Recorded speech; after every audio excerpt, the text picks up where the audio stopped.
Bonjour et bienvenue à l'émission Héros de la foi. Pour l'émission d'aujourd'hui, j'aurai à cœur de vous partager une partie du témoignage personnel de l'évangéliste Oral Roberts qui a été frappé par la tuberculose lorsqu'il avait seulement que 17 ans. Et pourquoi est-ce que j'aimerais partager ce témoignage avec vous? C'est parce que je crois qu'il y a plusieurs personnes qui peuvent regarder les émissions Héros de la foi et qui pourraient penser ou même dire vous savez, c'est facile de prêcher la guérison lorsque tu n'es toi-même pas malade et c'est facile de prêcher que Dieu veut que tu sois dans l'abondance à tous les niveaux et financière lorsque tu n'es toi-même pas pauvre. C'est facile de dire qu'on doit s'accrocher à Dieu au milieu des épreuves quand toi-même tu ne traverses pas aucune épreuve. Mais la réalité, c'est que tous les hommes et les femmes qu'on peut regarder à l'émission Héros de la foi, et même en réalité tellement de personnes dans la parole de Dieu aussi, ils ont tous dû affronter tôt ou tard une montagne, mais la bonne nouvelle est que Jésus est à nos côtés. Et chacun d'eux ont su surmonter cette montagne lorsqu'elle est survenue dans leur vie. Et pour le frère Roberts, c'était la tuberculose lorsqu'il avait 17 ans. Et en fait, 3 différents médecins l'avaient laissé là pour mourir. En fait, ils avaient dit, il n'y a plus rien à faire. Il était en hémorragie interne, il ne faisait que tousser, et ça, c'est lui-même qui l'a raconté. Il ne faisait que tousser, il crachait du sang. Il était tellement faible, en fait, qu'il n'arrivait même plus à parler. Et les médecins l'ont laissé là, et malgré que son papa était un prédicateur, il n'était pas dans la dimension de la guérison encore. Et qu'est-ce qui s'est produit? C'est qu'ils ont entendu dire qu'il y avait un évangéliste qui venait dans leur ville et qui avait un chapiteau et qui priait pour les gens qui étaient malades et qu'il voyait des résultats. Et puis la famille de Roberts, ils se sont mis ensemble, ont apporté le jeune homme de 17 ans à l'époque sous le chapiteau. Et le témoignage du frère Roberts lui-même, il a dit que lorsque l'évangéliste a imposé ses mains sur lui et lorsqu'il a maudit la condition et qu'il a chassé cet esprit de maladie, d'infirmité hors de mon corps, il dit, tout de suite, j'ai arrêté de tousser. Il dit, l'hémorragie a cessé, j'ai arrêté de cracher du sang et mes forces sont revenues tranquillement, pas vite. Et après quelques semaines seulement, il était complètement rétabli. Vous savez, Dieu veut le faire dans votre vie aussi. Comme je l'ai dit tout à l'heure, ces personnes-là ont vécu des difficultés. Et le message que nous allons entendre aujourd'hui, c'était le message qui a possiblement été le plus regardé de tous les messages de l'époque du réveil de guérison qu'il y a eu aux États-Unis. Et le message s'intitule « Le 4e homme prêché par le frère Robert ». C'est un message qui est tellement encourageant, qui est ouais du Saint-Esprit. Vous allez être fortifiés dans ce que vous vivez. Et il prêche la parole de Dieu sans compromis. Donc, je vous invite à ouvrir votre cœur, ouvrez-vous à ce que Dieu veut faire dans ce message et sachez que dans peu importe l'épreuve, peu importe comment est-ce que ça peut être chaud maintenant autour de vous, le feu semble être vraiment brûlant, sachez que Jésus-Christ est là à vos côtés si vous l'avez accepté dans votre vie. Donc, ouvrez votre cœur et on se revoit tout de suite après ce message. C'est pour moi un privilège et un plaisir de vous présenter l'homme à qui Dieu a donné un message pour votre délivrance, le révérend Oral Roberts.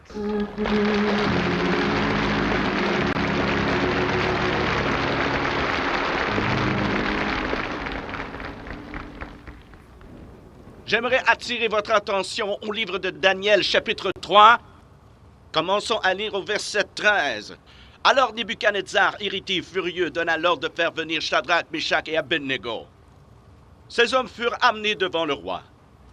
Nebuchadnezzar prit la parole et leur dit, « Est-il vrai, Shadrach, Meshach et Abednego, que vous ne servez pas mes dieux, que vous n'adorez pas la statue en or que j'ai dressée? » Shadrach, Meshach et Abednego répliquèrent au roi Nebuchadnezzar, « Nous n'avons pas besoin de te répondre à ce sujet. S'il en est ainsi, notre Dieu que nous servons est capable de nous délivrer de la fournaise de feu ardente. Et il nous délivrera de ton pouvoir, ô roi. Si l'on sache, ô roi, que nous ne servirons pas d'autres dieux, et que nous n'adorons pas la statue d'or que tu as élevée. » Sur quoi Nebuchadnezzar fut rempli de fureur, et il changea de visage en tournant ses regards contre Shadrach, Meshach et Abednego. Et il reprit la parole, et ordonna de chauffer la fournaise, 7 fois plus qu'il ne convenait de la chauffer. Puis il commanda à quelques-uns de ses plus vigoureux soldats de son armée de lier Shadrach, Meshach et Abednego, et de les jeter dans la fournaise ardente. Et ces 3 hommes, Shadrach, Meshach et Abednego, tombèrent liés au milieu de la fournaise ardente. Alors le roi Nebuchadnezzar fut effrayé, et se leva précipitamment, il prit la parole et dit à ses conseillers, « N'avons-nous pas jeté au milieu du feu 3 hommes liés? Ils répondirent au roi, certainement au roi. Il reprit et dit, eh bien je vois 4 hommes sans lien, qui marchent au milieu du feu et qui n'ont point de mal. Et la figure du 4e ressemble à celle d'un fils des dieux. Ensuite Nebuchadnezzar s'approcha de l'entrée de la fournaise ardente et prenant la parole, il dit, Shadrach, Meshach et Abednego, serviteurs du Dieu très haut, sortez et venez. Et Shadrach, Meshach et Abednego sortirent du milieu du feu. Les satrapes, les intendants, les gouverneurs et les conseillers du roi s'assemblèrent. Ils virent que le feu n'avait eu aucun pouvoir sur ces hommes, que les cheveux de leur tête n'avaient pas été brûlés, que leurs caleçons n'étaient point endommagés, et que l'odeur du feu ne les avait pas atteints. Comme un diamant sur un coussin de velours, la ville de Jérusalem, située exactement au centre géographique de la terre, c'était la ville de Dieu, le grand roi. Beaucoup plus loin, au sud-est de Jérusalem, il y avait une autre ville, la plus grande et orgueilleuse des villes que les hommes aient construites. Babylone, fabuleuse, puissante Babylone. Le monde pense et parle encore de Babylone aujourd'hui. Ces murs faisaient 300 pieds de haut, et en haut, ils étaient si larges que 8 chars pouvaient y faire la course côte à côte. Et à l'intérieur des murs étaient les fameux jardins suspendus que Nebuchadnezzar construisit pour son orgueil et sa vanité, une des merveilles du monde ancien. Nebuchadnezzar prit sa légion concurrente, sortit et parcourut toute la terre connue et conquit le monde, et emmena en captivité la fleur de la nation, et parmi eux les dieux du peuple.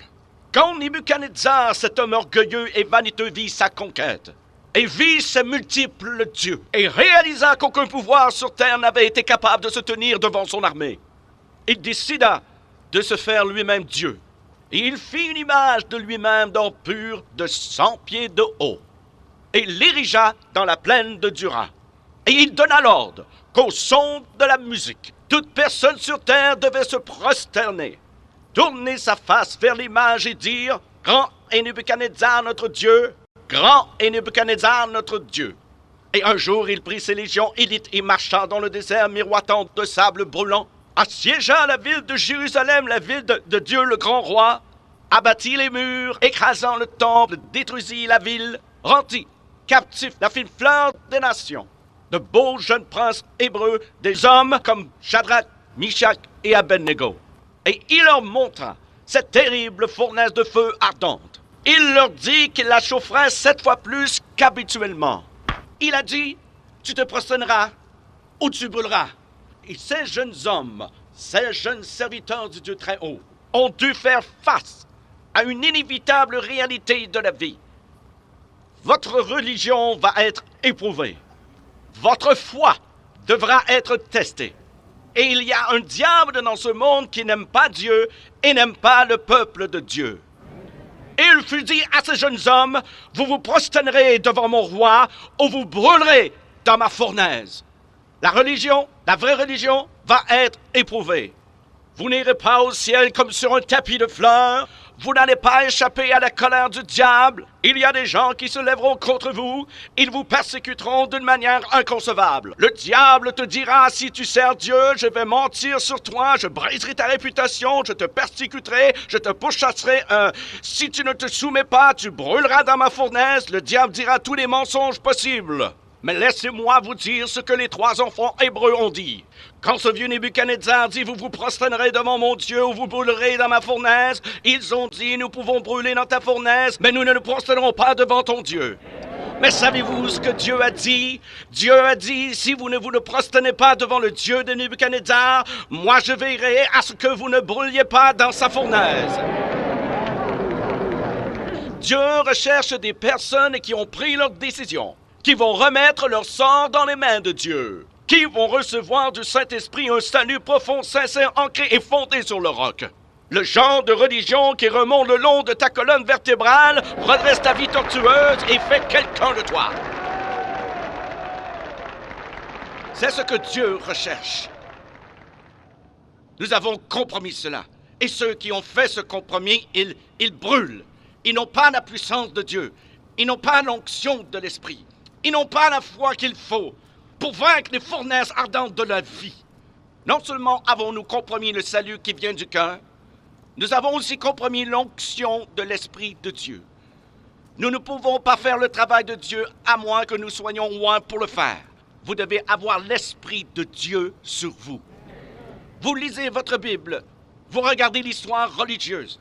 David, Moïse, Élie, Samuel, Pierre et Paul et Jean, les hommes qui ont délivré leur génération, les hommes qui ont eu la puissance de Dieu, avaient l'onction de Dieu. L'Esprit est venu sur eux. Les gens disent, frère Robert, que voulez-vous dire par l'Esprit? Que voulez-vous dire en disant que nous devons être loin? Bien, mieux vaut le vivre que l'expliquer. Je sais que quand je ne suis pas sous l'onction, je n'ai pas la puissance de Dieu. Quand je ne prêche pas avec l'onction, ne prie pas avec l'onction, de grandes choses n'arrivent pas. Mais au moment où l'onction vient sur moi, les gens sont délivrés. Pourquoi? L'onction brise le joug. L'onction brise le joug. L'onction brise le joug. L'onction brise le joug. L'onction brise le joug. L'onction brise le joug. L'onction brise le joug. L'onction brise le joug. L'onction brise le joug. Qu'est-ce qui brisera le joug du péché? C'est l'onction de l'Esprit de Dieu. Qu'est-ce qui brisera le joug de la maladie? C'est l'onction de l'Esprit de Dieu. Qu'est-ce qui brisera le joug des mauvaises habitudes? C'est l'onction de l'Esprit de Dieu. Qu'est-ce qui peut transformer la vie d'un homme ou d'une femme? L'onction de l'Esprit de Dieu. Si vous le croyez, dites Amen. Alors, le roi dit, vous vous prosternerez devant mon Dieu ou vous brûlerez dans ma fournaise. Les trois jeunes Hébreux, Shadrach, Meshach et Abednego, ont dit deux choses. Ils ont dit, nous brûlerons peut-être dans ta fournaise, mais nous n'adorons pas ton Dieu. Nous briserons peut-être nos os dans les flammes de ta fournaise, mais notre âme se tiendra toujours debout bien droit. Tu peux nous humilier, nous mépriser, nous tourner en ridicule, ici en public, mais dans nos cœurs, nous serons toujours intègres devant le Dieu Tout-Puissant. Tu peux nous jeter et nous enchaîner. Tu peux lier nos jambes jusqu'à ce que nos genoux touchent le sol. Mais dans notre esprit, nos yeux regarderont à la montagne d'où nous viendra le secours. C'est la première chose qu'ils ont dite. La deuxième chose qu'ils ont dite, ô roi, le Dieu que nous servons est capable de nous délivrer. Et il nous délivrera de ta main. C'est la déclaration de la foi. Ils ont dit, roi, le Dieu que nous servons est capable. Oui, Dieu est capable. Mais il est seulement capable pour les personnes qui le servent. Vous devez comprendre ça. Si vous ne servez pas Dieu, si vous ne croyez pas en Dieu, la capacité de Dieu n'est pas disponible pour vous. Ils ont dit, le Dieu que nous servons est capable. Capable de quoi? De nous délivrer.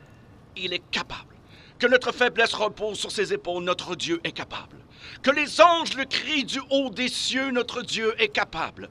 Que les prédicateurs le crient de leur plateforme, notre Dieu est capable. Que les païens imaginent des choses vaines, notre Dieu est capable. Laissons-les jeter Paul et Silas en prison à Philippe. Notre Dieu est capable. Il secourra ce lieu par un tremblement de terre, brisera les liens des captifs et les rendra libres. Laissons-les jeter Daniel dans la fosse aux lions pour ses prières et sa foi en Dieu. Notre Dieu est capable. Il a mis un cadenas sur la gueule des lions pour qu'aucun lion ne brise un os dans le corps de Daniel. Notre Dieu est capable. Il est capable de délivrer ces trois jeunes Hébreux et il l'a fait. Il est capable de nous délivrer et il le fera. Ne soyez pas effrayés, excepté d'une chose. Soyez effrayés du compromis. Soyez effrayés de compromettre vos convictions. Soyez effrayés de sacrifier les principes d'une vie intègre. Soyez effrayés d'enfreindre les lois de la Sainte Bible. Soyez effrayés d'être hors du chemin ou en déséquilibre devant le bon Dieu. Soyez effrayés du compromis, car si vous refusez de vous prosterner, Dieu dit que vous ne brûlerez pas. Si vous défendez ce qui est juste, Dieu vous délivrera, car Dieu est capable et il vous délivrera si vous refusez de vous prosterner. Ces jeunes hommes se sont retrouvés dans le feu de nos fournaises ardentes. Et ce n'était pas nouveau. Depuis des temps immémoriaux, le peuple de Dieu a dû affronter les fournaises ardentes de la vie. Joseph a dû en affronter. Il a été vendu par ses frères en esclavage. On l'a emmené en Égypte et emprisonné dans la maison d'un homme. Oui, il savait ce que c'était que d'être vivant dans le feu d'une fournaise ardente. Mais Dieu l'a délivré. Daniel a été mis dans une fournaise ardente. Parce qu'il priait Dieu 3 fois par jour, il a été jeté dans la fosse aux lions. Job, à cause de son intégrité envers Dieu, a été frappé par le diable d'un ulcère malin, de terribles maladies depuis la tête jusqu'aux pieds. Vous savez, les fournaises ardentes peuvent prendre plusieurs aspects et plusieurs formes. Parfois, c'est la maladie, parfois la pauvreté, parfois la privation. Parfois, c'est la trahison d'une amitié, c'est la haine, la vengeance. Ça peut être n'importe quoi. Ça t'amène à crier pour ta vie. Ils se sont retrouvés au milieu du feu, d'une fournaise ardente. Mais le vieux roi n'était pas tranquille. Il ne faisait que tourner en rond. Il n'arrêtait pas de penser à Shadrach, Meshach et Abednego. Et peu de temps après, il est venu et a dit « Ouvrez la porte et laissez-moi regarder. » Ce qu'ils ont fait. Et quand il a regardé, il a presque eu le souffle coupé. Il appela ses conseillers et ses hommes de loi, et il dit « Messieurs, n'avons-nous pas jeté 3 hommes liés au milieu du feu ?» Ils dirent « C'est vrai, ils étaient 3 au roi. » Il dit « J'en vois 4. » Ils sont déliés, et ils se déplacent. Ils n'ont aucun mal, ni blessure. Et l'apparence du 4e est comme le Fils de Dieu. Le 4e homme a répondu à l'urgence de leurs besoins. Maîtrisons les flammes crépitantes, s'emparant de ce feu violent et libérons ses enfants. Qui est ce 4e homme? Je vais vous dire qui il est. Dans la Genèse, il est la semence de la femme. Dans Exode, il est l'agneau pascal. Dans Lévitique, un grand prêtre. Dans Nombre, une colonne de nuée le jour et une colonne de feu la nuit. Dans Deutéronome, il est le prophète comme Moïse. Dans Josué, il est le capitaine de notre salut. Dans Juge, il est notre juge et législateur. Ruth, il est le rédempteur. 1 et 2 Samuel, il est un prophète de confiance. Dans Roi et Chronique, notre roi qui règne. Dans Esdras, le scribe fidèle. Dans Néhémie, le reconstructeur des murs détruits de la vie humaine. Dans Esther, notre Mardoché. Dans Job, il est l'aurore du ciel et notre éternel rédempteur. Dans Psaume, l'Éternel notre berger. Dans Proverbe et Ecclésiaste, notre sagesse. Dans Cantique des Cantiques, il est l'amoureux de l'époux. Dans Ésaïe, il est le prince de paix. Dans Jérémie, il est le germe juste. Dans Lamentation, le prophète qui pleure. Dans Ézéchiel, l'homme aux 4 visages. Dans Daniel, le 4e homme de la fournaise ardente. Dans Osée, il est le mari fidèle pour toujours marié au rétrograde. Dans Joël, celui qui baptise du Saint-Esprit et de feu. Dans Amos, le porteur de fardeau. Dans Abdias, puissant sauveur. Dans Jonas, notre grand missionnaire. Dans Michée, le messager au beau pied. Dans Nahum, le vengeur des élus de Dieu. Dans Habacuc, l'évangéliste de Dieu criant « Accomplis ton œuvre dans le cours des années ». Dans Sophonie, le sauveur. Dans Agé, le restaurateur de l'héritage perdu. Dans Zacharie, la fontaine ouverte dans la maison de David pour le péché et l'impureté. Dans Malachie, le soleil de la justice s'élevant avec la guérison sur ses ailes. Qui est ce 4e homme? Dans Matthieu, il est le Messie. Dans Marc, le faiseur de miracles. Luc, le Fils de l'homme. Jean, le Fils de Dieu. Acte, le Saint-Esprit. Dans Romains, notre justicier. Corinthiens, notre sanctification. Dans Galates, il est le rédempteur de la malédiction de la loi. Dans Éphésiens, il est le Christ de richesse infinie. Dans Philippiens, le Dieu qui pourvoit à tous nos besoins. Dans Colossiens, la plénitude de la divinité. 1 et 2 Thessaloniciens, notre roi qui vient bientôt. 1 et 2 Timothée, le médiateur entre Dieu et l'homme. Tite, notre fidèle pasteur. Philémon, notre ami qui est plus proche qu'un frère. Dans Hébreu, le sang de l'alliance éternelle. Dans Jacques, le grand médecin. 1 et 2 Pierre, le grand berger. 1, 2 et 3 Jean, il est amour. Dans Jude, le Seigneur venant avec 10 000 de ses saints. Dans Apocalypse, le roi des rois et le Seigneur des seigneurs.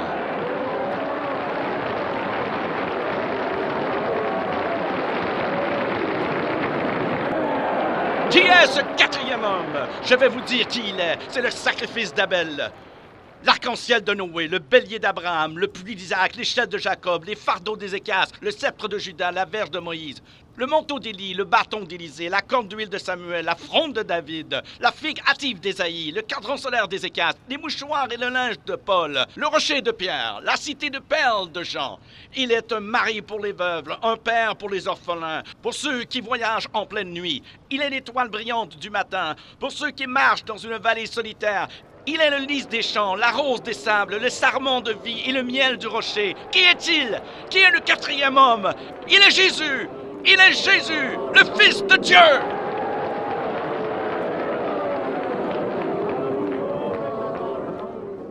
Le 4e homme, Le quatrième homme savait que les 3 jeunes Hébreux étaient jetés dans la fournaise ardente parce qu'ils avaient refusé de se prosterner devant une idole. Et il est venu pour les délivrer.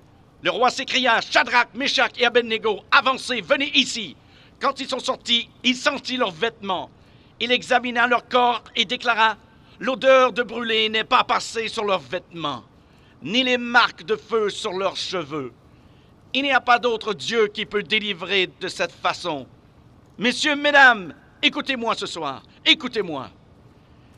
Il y a tellement de choses que le diable peut faire. Son pouvoir s'arrête à la porte de la fournaise. Et c'est là où le pouvoir du quatrième homme commence. Leur foi a suspendu la loi naturelle. Ils ont été délivrés de ce feu. Et la seule chose que ce feu pouvait brûler, c'était les liens sur leur corps. Il y avait quelque chose que ce feu ne pouvait brûler, et c'était eux.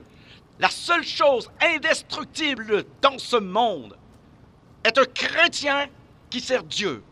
Un homme ou une femme dont la foi est dans le Seigneur, Dieu des cieux et de la terre. Si vous le croyez, dites Amen. Qui est avec vous, comme le frère Roberts le dit, le quatrième homme, Jésus-Christ. Il est là, soyez-en convaincus, soyez-en certains, au milieu des épreuves, le quatrième homme intervient toujours à temps. Je suis tellement béni de l'avoir dans ma vie et je crois que c'est pareil pour chacun de vous. Si vous avez connu la grâce de Jésus, si vous l'avez accepté dans votre vie, vous avez connu sa bonté, vous avez connu sa grâce, sa miséricorde, toutes les choses qu'il veut faire dans votre vie, soyez-en certains qu'il l'accomplira. Et là, le frère Roberts a dit quelque chose de tellement puissant. Il a dit, on ne va pas se rendre au ciel sur un lit de fleurs où il n'y aura rien qui va arriver, mais non, tôt ou tard, ta foi sera éprouvée. Ta foi en Dieu va être éprouvée. Le diable va se déchaîner et les circonstances vont se lever contre nous, mais comme il l'a tellement bien démontré, je me répète, le quatrième homme sera là à nos côtés. On voit Jésus au travers de toute la Bible, et maintenant, ce même Jésus est là dans votre vie, il habite en vous. Je veux vous encourager, frères et sœurs, peu importe la situation, soyez-en certains, Jésus est là.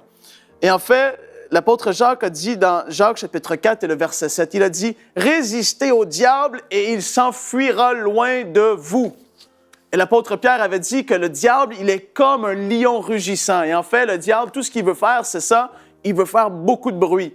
Il veut intimider, il veut impressionner. Mais nous, on a celui qui est le plus impressionnant de notre côté. Et ça, c'est tellement merveilleux. Je suis tellement béni par cela. Souvenez-vous, frères et sœurs, de Gédéon. Dieu l'avait appelé un vaillant héros lorsque, pour lui, à ses yeux, il se voyait comme un zéro. Il lui a dit, tu vas aller vaincre Madian. Et il est parti d'une armée de 22 000. Il est descendu avec une armée de 300 hommes. En réalité, Gédéon et 300 hommes sont allés et ils ont vaincu. Pourquoi? Parce que Dieu était avec eux. Souvenez-vous de l'apôtre Pierre dans la prison.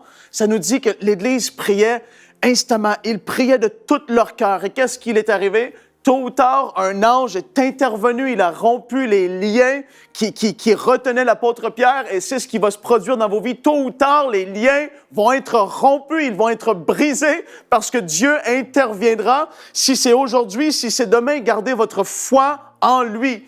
L'apôtre Paul était sur ce navire et il y a eu un songe pendant la nuit et un ange lui a dit « Ne crains pas parce qu'il va y avoir un naufrage, mais toi et tous les hommes sur le bateau, aucun de vous ne périra. » Et Dieu était avec lui. Sachez que Dieu est avec vous. Vous savez, je crois qu'il y a une clé qui est tellement importante de comprendre et de connaître, c'est la nature de Dieu. Quand on comprend qui est Dieu, qu'il nous veut que du bien, il est le meilleur papa sur la surface de la terre et il n'y a personne comme lui, il n'y a personne qui se compare à lui. Il est tellement bon. Et lorsqu'on comprend sa bonté, on peut s'accrocher de tout notre cœur, de toutes nos forces à lui au milieu de l'épreuve. Accrochez-vous à lui. Et il y a une parole tellement forte que Jésus a dit à ses disciples. Dans Jean 14, le verset 1, il a dit que votre cœur ne se trouble point. C'est un commandement, que votre cœur ne se trouble point. Et je vous le dis, vous pouvez être dans une telle paix que les gens autour de vous, ça va les énerver. Vous allez être dans une telle paix dans les circonstances, dans les situations, dans le milieu du feu. Vous allez être dans une telle paix parce que la paix de Dieu qui surpasse toute intelligence interviendra. Elle va vous couvrir. Vous allez être dans l'assurance que Dieu, tôt ou tard, comme il le fait avec Méchach, Shadrach et Abednego, tôt ou tard, il interviendra. Frères et sœurs, je vous encourage, ayez foi en Dieu. Jésus avait dit, ayez foi en Dieu, croyez en Dieu, croyez en moi. Si vous croyez en Dieu, ayez foi en lui aujourd'hui. Sachez qu'il est celui qui va vous protéger. Et j'aimerais maintenant prier pour vous. J'aimerais prier pour ceux qui ont besoin de guérison aujourd'hui. Si vous êtes dans un état physique qui est critique, si possiblement vos enfants sont malades, je vous encourage à aller les chercher maintenant. Parce que Dieu va intervenir. Il est tellement bon. On reçoit tellement de témoignages ici en 5 mois de des gens qui ont été guéris du cancer, des gens qui ont été guéris de toutes sortes de maux, des gens qui ont été délivrés. Et j'ai l'assurance qu'il va le faire au travers de cette émission aujourd'hui. Allez chercher vos enfants, si c'est eux, si c'est vous, mettez-vous dans la foi maintenant. Je vais prier une simple prière au nom de Jésus. Ce n'est pas moi qui guéris, je ne peux pas guérir qui que ce soit. C'est Jésus qui le fait au travers de moi. Je vais prier en son nom maintenant. Ayez foi en Dieu maintenant. Père, je te remercie pour ta grâce. Je te remercie pour ta bonté. Et je veux déclarer maintenant au nom de Jésus que toute infirmité, toute maladie, je la maudis, je la chasse des corps maintenant au nom de Jésus. Saint-Esprit, je te remercie parce que tu fais une œuvre puissante en eux. Je commande à tous les esprits d'infirmité de lâcher les corps maintenant même au son de ma voix. Maintenant. Et vous, petits enfants, si vous êtes malades, au nom de Jésus, je déclare la paix de Dieu sur vous. Je déclare la santé dans toute votre être. Et je commande à ce que toute maladie quitte vos corps maintenant même. Au nom de Jésus. Père, on te remercie pour ta grâce et ta bonté. J'aimerais vous encourager à nous envoyer vos témoignages à l'adresse qui s'affiche au bas de l'écran. Sachez que Dieu est intervenu aujourd'hui dans votre situation. Si la présence de Dieu est sur vous maintenant, restez dans la présence de Dieu, restez dans la paix. Sachez que Dieu est prêt à faire un miracle dans votre vie. Et n'oubliez surtout pas que d'ici à la prochaine fois, Dieu veut faire de vous un héros de la foi.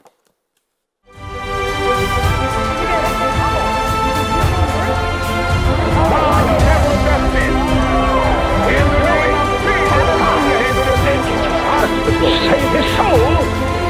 Will you make like this?